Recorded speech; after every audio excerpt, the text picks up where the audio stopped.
Hypo DG Clown is the best project in ball pythons and the only one you need to be in to be successful. Let's talk about it.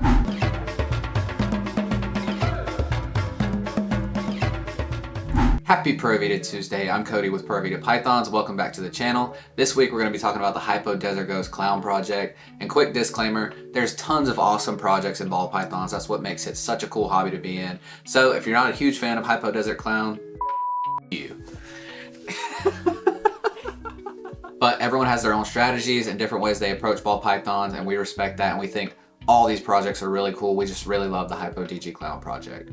So guys, if you've been watching the videos since we've revamped the channel, hope you're liking them. If you do, leave a like and subscribe if you're not already subscribed. I usually leave that to the end of the video, but no one watched it long enough to get there, so I'm doing it early now. We really appreciate you if you subscribe and become part of the Pura Vida family. And make sure you stay till the end, because I'm going to drop a big truth bomb at the end of this video. So I have some notes written down, and I just kind of want to briefly run through why I think this is a really good project to be in. So starting off with Hypo, this is a chocolate Hypo ball python. And he's also het for DG and puzzle. And hets can play a part for sure, but we're kind of just focusing on the single gene recessives here. But as you can see, Hypo just takes chocolate to a whole nother level as the single recessive. Now we're going to show you some examples of DG and clown as well. All right, here we have a couple examples of what DG can do. DG is really going to brighten up and crisp up these patterns and stuff and just make it really, really clean look. So there's a black pastel spot nose DG, double het Hypo clown. And then here is an orange dream DG, double het Hypo clown as well. Like I said, the hets will play a part, and we'll kind of get into why those hets are so important later in this. But some really cool Desert Ghost examples right there on the power of that gene. And here's a really nice Cypress Gravel clown. Really nice oranges on her. Everyone knows the power of clowns and what it can do.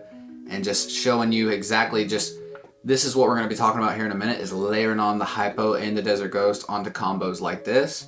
But just wanted to show off a really nice clown example here. So here's a great example of when we stack DG and Hypo together. This is a spot nose Enchi Desert Ghost Hypo. Hopefully het clown, we're waiting on a shed test result. But as you can see, when you get the Hypo and the DG together, you still get the crisp brightness from the Desert Ghost. And the Hypo is bringing in those cool blue tones. Really, really cool animal right here. Hoping she tests positive for het clown. Alrighty guys, here we have just a Hypo clown, a big adult female. And as you can see, clown is kind of known for like kind of fading away as an adult. And so the Hypo really saturates it and gives it that really nice, you still get the really cool cloudy blues here. And you get even some really nice yellow blushing as well along her back. And this is a pretty good, I think she's a proven female. We bought her from a person getting out of the collection. She actually has like when she was little, they said she had like a tooth infection. So she kind of has like a little bulldog face. She's really cute, but doesn't stop her from eating. She only eats ASFs for us, which is fine. And she's been putting on some good weight since we've had her. But really cool example of Hypo and clown working together just as the double recessive. So we looked at the Hypo clown, we looked at the Desert Ghost Hypo, and now here is the DG clown. Really, really cool snake. You're getting the awesome pattern disruption that the clown brings to so many combos, and then the DG with the awesome brightening up and cleaning up a lot of the aspects of the pattern. This is a black pastel fire orange dream DG clown, I believe. Het Hypo as well. Really, really cool. Beautiful, beautiful male. He should be staying here and hopefully putting in work with us in a year or so. I wanted to show you how that DG can clean up and brighten that clown pattern as well. There's obviously some codoms putting in some work here too, but really, really cool snake. All right, so we've looked at the single gene recessives of Hypo, DG, clown, and we layered Hypo clown, Hypo DG, and DG clown. This is what we're shooting for when we have them all paired together, is the triple visuals. Here we have an Enchi spot nose Hypo DG clown. And here, a black pastel, spot nose, yellow belly, Hypo DG clown. We hit these from the same clutch. Crazy odds, that was in last week's video. You can check it out if you want to get a deeper dive on that clutch. But this really shows you what the power of the Hypo DG clown can do. Hypo and the DG cleaning up, but also muting the tones in a really good way as well. It's kind of emphasizing that orange, and the DG is brightening it up and cleaning up the pattern. And then the clown is obviously supplying that really cool pattern. Similar things with this combo, having the spot nose and the yellow belly. Yellow belly's doing a lot of heavy lifting in this combo with the pixelation on the sides. The DG is just really making this yellow almost like a vibrant white yellow color. And then the oranges are still coming through really nicely with the Hypo and stuff.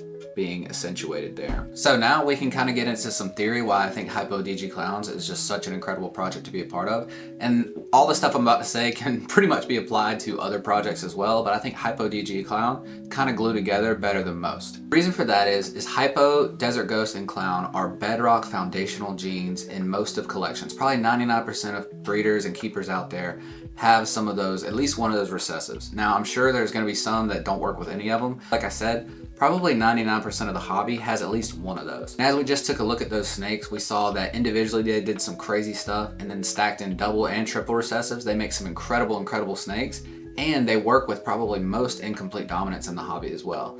Now sure, are there some things you don't want to mix with Clown, Hypo, or DG? For sure, not every morph is going to go exactly with the recessive, but for the most part, like 99% have the Hypo DG Clown. Most incomplete dominants are going to work with at least Hypo, Desert Ghost, or Clown, and probably if it works with one, it'll work with the others pretty well too. So another cool thing about working this project, any triple visual project, and triple visual just meaning triple visual recessive, is the goal is to hit the animals that I showed you a minute ago with the triple recessive genes, the Hypo DG Clown with a bunch of cool codoms. But you're not going to hit that in every clutch. We got really lucky, and for the most part, it might be a long time before we hit anything like that again. Along the way, you're making some really cool snakes while you're chasing that triple visual.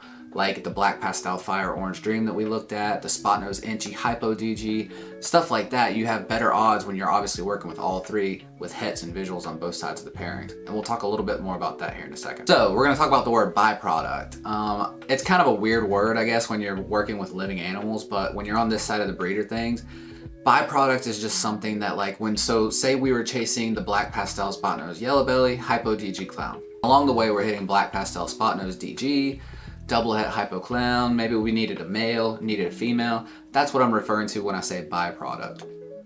Another reason it's byproduct is because even if it doesn't fit my collection, if it was a male and I wanted a female, or I already had Black Pastel and I don't need that gene, etc., whatever it may be, it could fit someone else's projects perfectly. The point I'm trying to make is when you have these really nice recessives on each side and you're creating these not just single het clowns or het hypos or het DGs, when you're hitting the double hets or the triple hets or a visual with double hets or a double visual with a single het, things like that. So the animals you're creating are going to have more value long term. It's going to make them easier to move throughout the hobby and sell them to other breeders who really want that stuff for their collections. And if you create strong project animals, it's going to fit into more people's projects, and you're going to open yourself up to more potential buyers that are interested in your snakes. Another quick little tidbit that can be applied to other projects is the affordability of the Hypo DG Clown project. So many breeders are already working with this stuff for good reason. So there's never been a better time to start building a Hypo DG Clown project than right now, because so many people already have some really cool incomplete dominance with the double and triple hets and visuals on both sides of those. Especially now with shed testing, people figure out stuff so quickly and what they want to move and keep and hold back and stuff like that.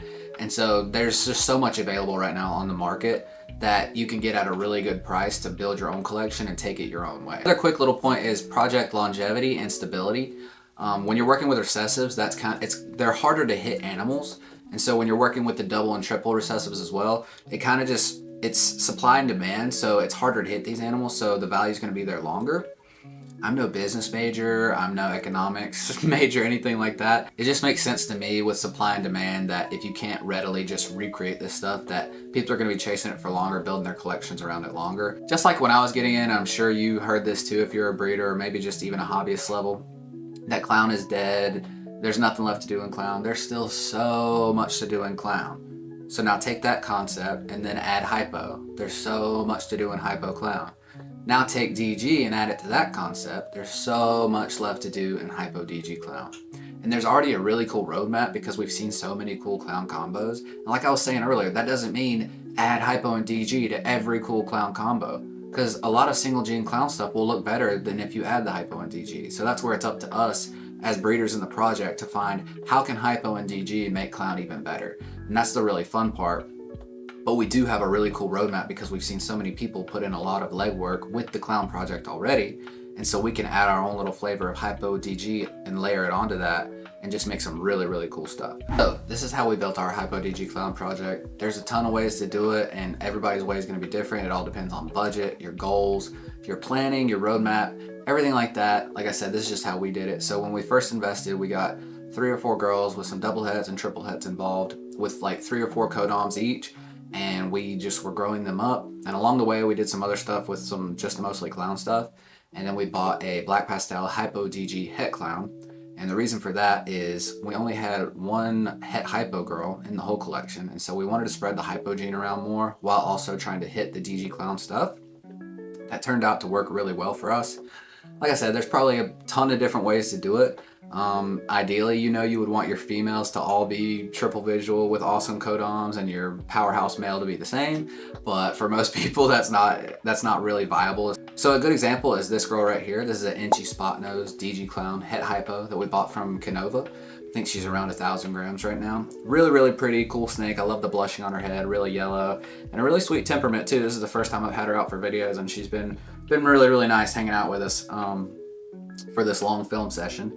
But this is really ideally what you want. It just ups your odds on hitting the visuals when you bring in a male like the black pastel Hypo DG het clown. Like if we were to pair those two snakes together, everything would be at least triple het, and then hopefully hit some of the codoms too. It's kind of some of the stuff you want to think about when you're doing it, because if you spend all your money on the triple visual female and then you have to get like a pretty weak male, you have to put that male to multiple females where like this clutch might be really good, but you want to spread the power around with the male. And so that's kind of why you want to opt for a situation like that.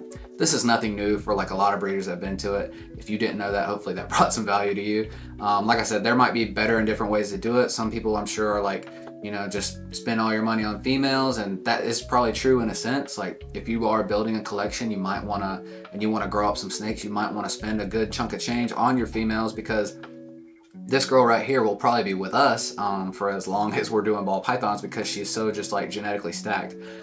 Only 2 codoms, but just having the double visual with the het on it as well. Like I said, we can bring in a really, really cool male or grow one up that we've produced ourselves and just introduce some really cool stuff into the project, because she is so power packed. Eventually, hopefully all of our females in here are the double or triple visuals. That would be the long goal.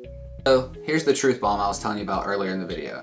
The truth is, I love the Hypo DG Clown project, and I think it's the best project in ball pythons. And if you don't, that's okay, because ball pythons are so vast, so expansive. There's so many cool breeders and projects out there. You got Puzzle, Monsoon, Exanthic, Ultramel, Monarch. There's Pieds. There's so many cool things. I could have probably listed 10, 15 more right there that people are working with. Some awesome codoms that I want to get my hands on as well. Supers, Allelics, a bunch of really, really cool stuff out there. That's what makes ball pythons so awesome and why they're going to be around forever. Don't tell my Hypo DG Clown stuff, but I kind of have a side project with Puzzle Hypo DG as well. So we're really excited about that too. We do have our toes dipped in some other projects as well. We have a G-stripe female, or a het G-stripe. And then like I said, the puzzle stuff hopefully coming up next year too, that we are really excited about. Just like when you're planning any project, have a good plan, have a good goal, know yourself in this hobby, what you want to accomplish, and hitting these awesome combos. Know your budget, that's an important thing. All the little basic things when you're building any project, just apply that to that. If you're interested in getting into the Hypo DG Clown project, we actually have a lot of really, really cool stuff on Morph Market right now.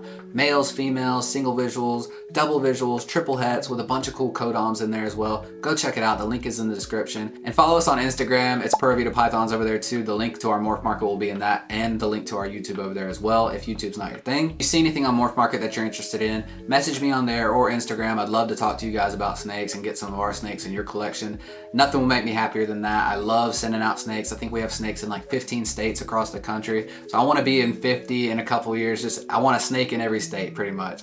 It's really exciting to think about. I love seeing what people are doing with our snakes in their collection. I hope you guys liked that video, me rambling about Hypo DG Clown and my passion for it. If you did like it, leave a like. And if you're not subscribed already, we'd love for you to subscribe and be a part of the Pura Vida family. And we hope you guys have a great week. Come back next week for another cool video. Until then, peace.